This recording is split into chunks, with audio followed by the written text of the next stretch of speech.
धड़ाम! अचानक ही नंदनी और मालती जी दोनों ही माँ बेटी के आगे कपड़ों से भरा बैग गिरा।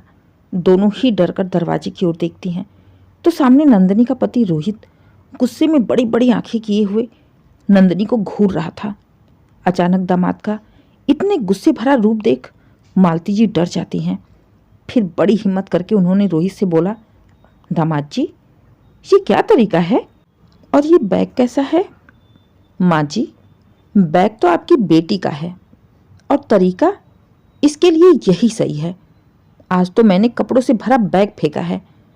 अगर आपकी बेटी की यही हरकत रही तो इसे पूरे रास्ते मैं थप्पड़ों से मारते हुए यहाँ पर फेंक कर चला जाऊंगा। बस दामाद जी, बहुत बोल लिया आपने। ज़बान संभाल कर बोलिए। आप मेरी बेटी के बारे में बातें कर रहे हैं। बेटी है वो मेरी, आपके घर की नौकरानी नहीं।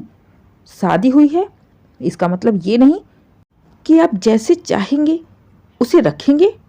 अभी हम हैं, हमारी बेटी के साथ ऐसा कुछ भी नहीं कर सकते आप, समझे? जी माँ जी, बिल्कुल समझ गया। और आज तक जो नहीं समझा था, आज आपकी बात सुनकर, आपकी अकड़ देखकर वो भी समझ गया। जब माँ ही ऐसी है तो बेटी से उम्मीद करना ही बेकार है। सही कहा आपने। आपने अपनी बेटी को बेचा नहीं है तो आप अपनी बेटी को अपने पास ही रखिए। और नंदिनी, तुम खबरदार, जो आइंदा से मेरे घर के दरवाजे पर कदम रखने की कोशिश भी की तो मुझसे बुरा कोई नहीं होगा। दिन रात तुम्हें मायके में आने का नशा चढ़ा रहता है ना। बस रात बिताने के लिए तुम ससुराल जाती हो, पास में मायका है तो उसका भरपूर फायदा उठा रही हो। जब जी में आता है मुंह उठाकर चली आती हो। बिल्कुल शर्म नाम की चीज नहीं है। तुम्हें घर गृहस्थी से, लोगों के दुख सुख से कुछ मतलब नहीं है तो आज के बाद तुम यहीं रहोगी। मेरे से, मेरे परिवार से, मेरे घर से तुम्हारा कोई भी नाता नहीं है। कहते हुए रोहित जाने लगा। तभी पीछे से नंदनी के पापा उमेश जी ने रोहित को टोका, बेटा सुनो तो सही, बात क्या हुई है? इन दोनों को छोड़ो, कम से कम मुझे तो बता दो।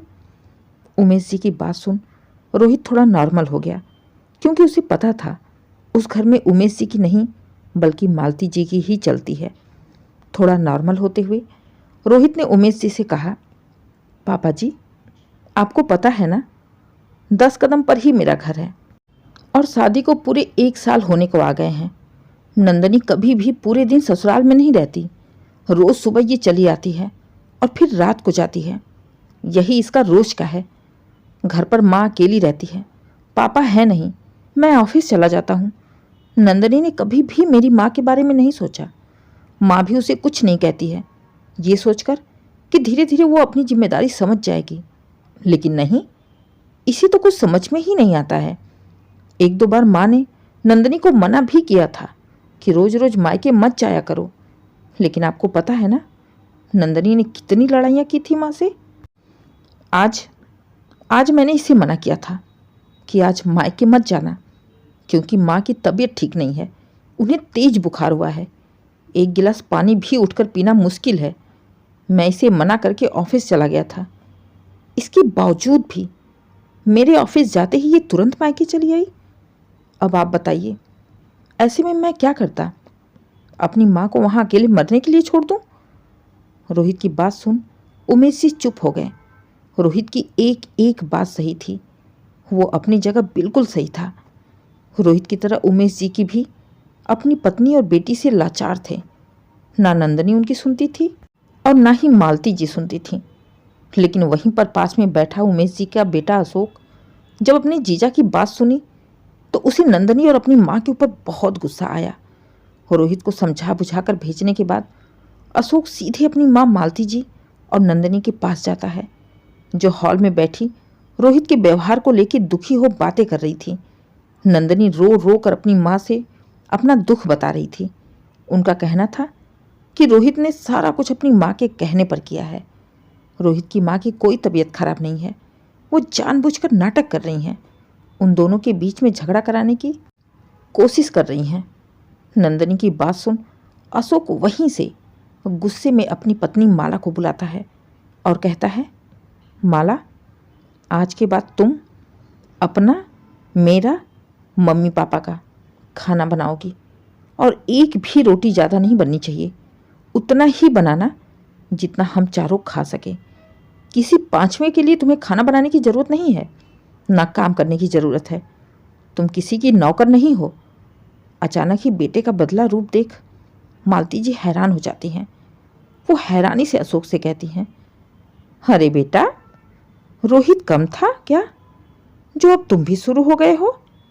एक अपने जीजा को देखो, अपनी पत्नी की कोई इज्जत नहीं करता, उसे पैरों की जूती तक नहीं समझता है।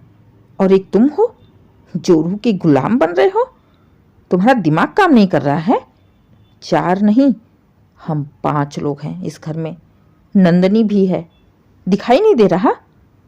नहीं माँ, बिल्कुल दिखाई नहीं दे रहा। नंदनी की शादी हो गई है, वो अपने घर में रह सकती है। रोज रोज यहाँ पर आने की ज़रूरत नहीं है। और अगर इसे रोज रोज यहीं रहना है तो अपना काम खुद करे, खाना भी खुद बनाए, खाए, बर्तन भी साफ करे, किचन भी साफ करे। मेरी पत्नी नौकर नहीं है इसकी, जो रोज इसके लिए नए नए पकवान बनाएगी। और अगर आपको भी दिक्कत है तो आप खुद अपना और नंदनी दोनों का खाना बना लो। और आज के बाद नंदनी की और मेरी पत्नी की तुलना कभी मत करना। भैया, ये क्या हो गया आपको? आप ऐसे तो नहीं थे। आप माँ से ऐसे कैसे बातें कर सकते हैं? और भाभी, भाभी के होते हुए माँ खाना क्यों बनाएगी? क्या फ़ायदा बहू होने का फिर? अच्छा, तुझे भाभी के टाइम पर तो बहू का फर्ज बड़े अच्छे से याद है, खुद के टाइम पर बहू का फर्ज भूल जाती हो। मेरी पत्नी सास ननद की सेवा करे इसलिए कि उसकी सास तुम्हारी माँ है। तुमने कितनी की अपनी सास की सेवा? बीमार सास को छोड़कर आकर यहाँ पर चुगली करते हुए तुम्हें शर्म नहीं आ रही? तुम सिखाने आई हो रिश्तों की कदर करना? अशोक, ये क्या तरीका है अपनी शादीशुदा बहन से बातें करने का? माँ, ये इसी के लायक है। इज्जत उसे दी जाती है जो इज्जत के लायक रहता है। माँ, आपको क्या हो गया है? आपको समझ में नहीं आ रहा? आपका ये लाड प्यार किसी दिन नंदनी का घर बर्बाद करके रहेगा। आज तो जीजा जी इसके कपड़े फेंक कर गए हैं, कल को तलाक के पेपर मुंह पर फेंक कर जाएंगे और कोई कुछ भी नहीं कर पाएगा। तुम्हारे चलते उसकी ज़िंदगी बर्बाद हो जाएगी। पास में मायका होने का ये मतलब तो नहीं है ना कि जब जी चाहे मुंह उठाकर चले आओ। कोई तरीका होता है, महीने में 2 महीने में कभी आओ जाओ। और आओ भी तो अपनी गृहस्थी को अच्छे से सहेज कर, ना कि बूढ़ी बीमार सास को अकेला छोड़कर।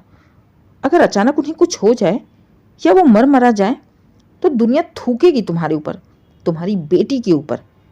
एक बार तुम रोहित की माँ के बारे में सोच कर देखो, उनके दुख को अपने ऊपर लेकर देखो, तब तुम्हें उनके दुख के बारे में पता चलेगा। जो काम तुम्हारी बेटी कर रही है, अगर वही काम तुम्हारी बहू करती तुम्हारे साथ तो तुम्हें कैसा लगता? तब तो तुम ढिंढोरा पीटती, दुनिया से बहू की बुराई करती, 1000 गालियां देती, उसके माँ बाप तक जाती। आज बेटी के लिए एक शब्द मुंह से नहीं निकल रहा। नहीं दोगी खुद के लिए गाली? नहीं उठाओगी अपने संस्कारों पर उंगली? आज मैं जरा सा बोल क्या दिया माला को कि वो खाना नहीं बनाएगी तो तुम्हें बहुत बुरा लग रहा है। क्यों बनाएगी वो खाना? नौकर है, वो भी नंदनी की तरह किसी की बेटी है। उसकी माँ ने भी लाड प्यार से पाला है। बिल्कुल सही कहा बेटा तुमने। तभी पीछे से उमेश जी भी आकर अशोक की हाँ में हाँ मिलाते हुए बोले, बेटा बिल्कुल सही कहा तुमने। बहू, आज के बाद तुम मेरा, अपना और अशोक का ही खाना बनाओगी, अपनी सास का भी खाना नहीं बनाओगी। ये माँ बेटी खुद अपना बनाएं और खाएं, दूसरे के लिए ना सही, कम से कम अपने पेट के लिए तो करेंगी ही ना। और खबरदार बहू, जो तुमने उनकी मदद करने की कोशिश भी की या खाना देने की कोशिश की तो। अरे वाह, आज आपके भी पर निकल आए। बेटा दामाद कम थे जो आप शुरू हो गए। बुढ़ापे में भी जवानी आ गई है, ज़्यादा जोश में आ गए हो। अभी तो तुमने मेरा जोश देखा ही नहीं मालती। अगर अभी मैं अपने पर आ गया ना तो 2 मिनट नहीं लगेंगे। दामाद जी की तरह तुम्हें भी तुम्हारे कपड़ों के साथ घर से बाहर निकालने में।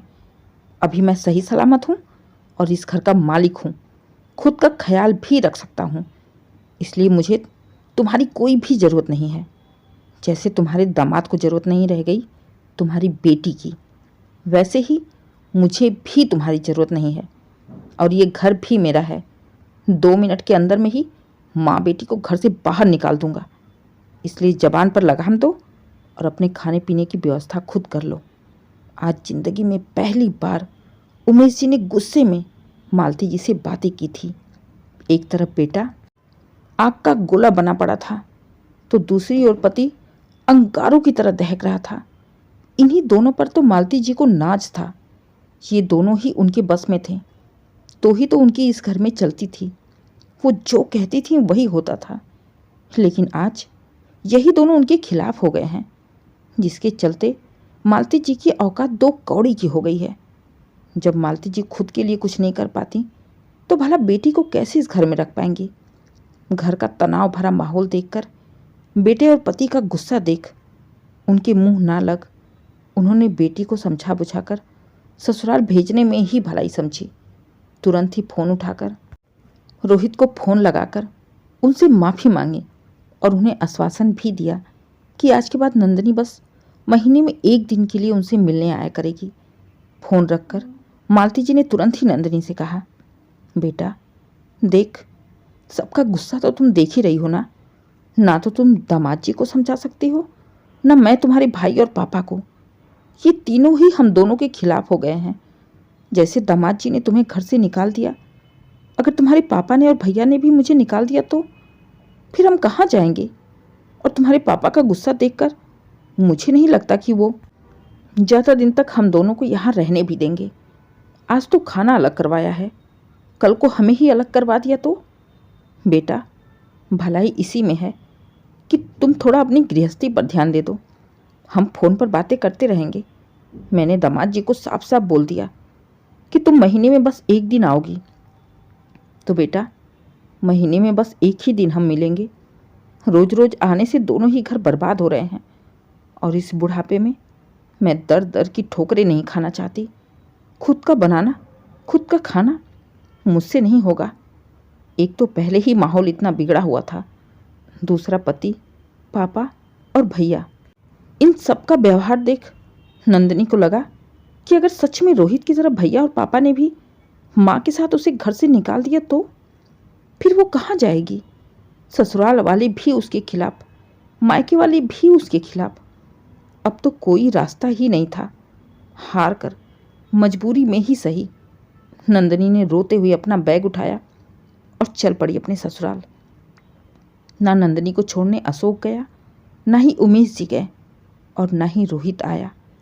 नंदिनी को अपनी गलती खुद ही सुधारनी थी। जिस मायके का घमंड था, आज वो मायका भी उसे बेगाना लगने लगा था।